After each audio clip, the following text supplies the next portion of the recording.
Umushikiranganji w'ibidukikije uburimyi n'ubworozi yatunganije inama kuri no gatanu igenekerezo rya 2026 ruhu mu mwaka wa 2021 kuri baburamatari na ba musitanteri basanzwe batwara uburere bwegereye ikiyaga Tanganyika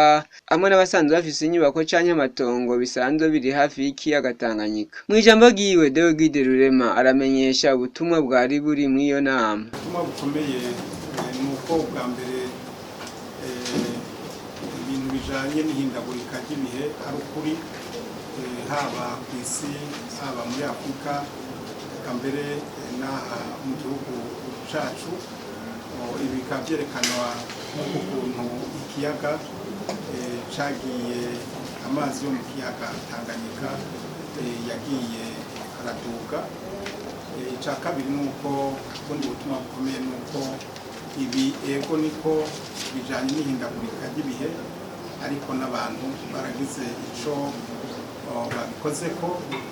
mu kubaka mu kajagari cyangwa gushiraho impome n'ibindi bibuza abenegihugu kuza kuraba ubwiza bw'ikiyaga bw'igihugu cacu biciye hariya mu kiyaga Tanganyika. Hariho ibibanza rero ari ibibanza bigenewe abenegihugu bose ata n'umwe ashobora kubabuza kuza kuraba ubwiza bw'ikiyaga Tanganyika. Naco gituma twasabye ku neza no ku mwumvikano wabo yuko izo nkome n'ivyo bintu bamaze gushirako imisaraba vyogomogwa bakabanza bakavyikorera ku neza yabo tutiriwe turazana abajejwe intwaro n'abajejwe umutekano. Hanyuma ubundi butumwa bukomeye twakubereka yuko muri leta y'u Burundi babicishije muri buno bushikiranganji bw'uburimyi n'ubworozi n'ibidukikije turongoye nk'uko twabikoze igisata c'uburimyi n'ubworozi tukashiraho imigambi abantu bose bategerezwa kwisunga kugira ngo dukore turi hamwe. Naha nyene hariho ico cigwa twahejeje mu bushikiranganji twashyizeho igitabo cerekana ukuri uko kuri turerekana ico amategeko avuga kutavogera nkengera y'ikiyaga Tanganyika ariko turerekana muri kazoza k'ubu kahagufi na kazoza ka kure ingene aho hantu ku nkengera y'ikiyaga Tanganyika imigambi twifuza yuko yojaho. Iyo migambi rero twifuje yuko bayimenya abantu bakayiterera tukazoca tubijana tukabishikiriza neza leta y'u Burundi ingene twabitunganije bakaduterera nabo bakaduha intumbero kugira ngo tugaruka tugire inama na cane cane n'abagwizatunga bo mu gihugu cacu c'u Burundi bwa mbere turabe abifuza kudufasha gushira mu ngiro iyo migambi. Hanyuma tuzorondera nabo dufashanya mu iterambere kugira ngo tubereke iyo migambi turiko turakora naho nyene bayisahirize. Ngivyo ibintu nyamukuru twari twashatse kubabwira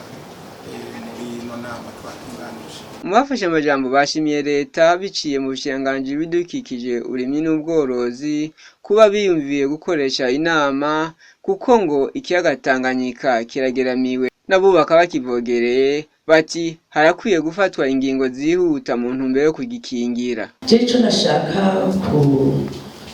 gusaba cyane abavuze bose batubwiye ngaho mu byavuzwe cyane cyane batubwiye les projets zigiye kuba n'ibindi na organisation n'amategeko twavyumvise ariko cyane cyane pour le moment nk'uko ministre yabivuze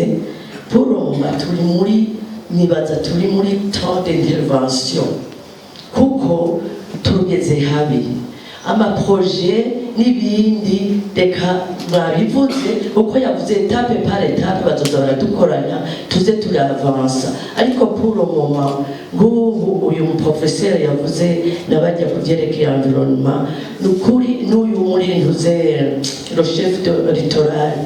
barabe bakoranye le plus tôt possible bishoboka aba bantu biga les causes zateye ibyo uko ibyo byose bariko baravuga twokora ubu tutazi les causes no gusesa nibarabe les causes si ça le changement climatique canke kwari rukuga icyabiteye turabe natwe n'umuntu acayimye cyakora ngo bico twagomba gukora umwana be barasheshe twarasheshe amatuve na twaragize ibiki mugabo turasaba n'ukuri bishoboka ico kirwe niyo hoca havamo solution y'icokorwa. Nibaza ko muri ko murigisha n'umwanya wo kwigisha kuko ubu ntabwo mwavuga yuko byose byari mu mpapuro ubu biraboneka mwaravuga muzurika ibiki mubivuga wamenga ibintu bitaboneka kuvuga ko n'ubutabona cyangwa atabona ubu arabona biriko biraba cyo gituma nagomba rero ndabashimire cyane ko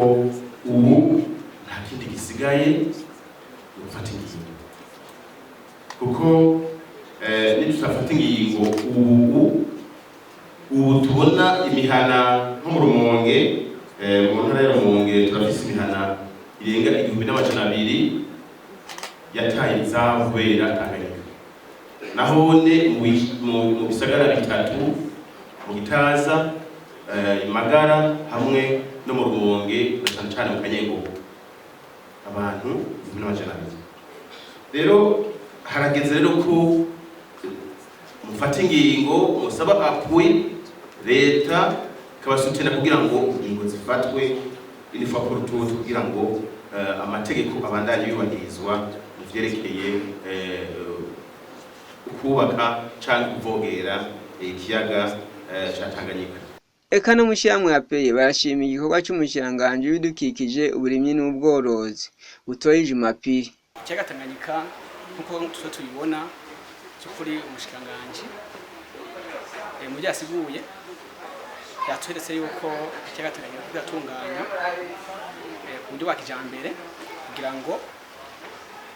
kikinye bwa mbere arongera kandi arerekana bene igihugu ingene zone tampo ikiyaga Tanganyika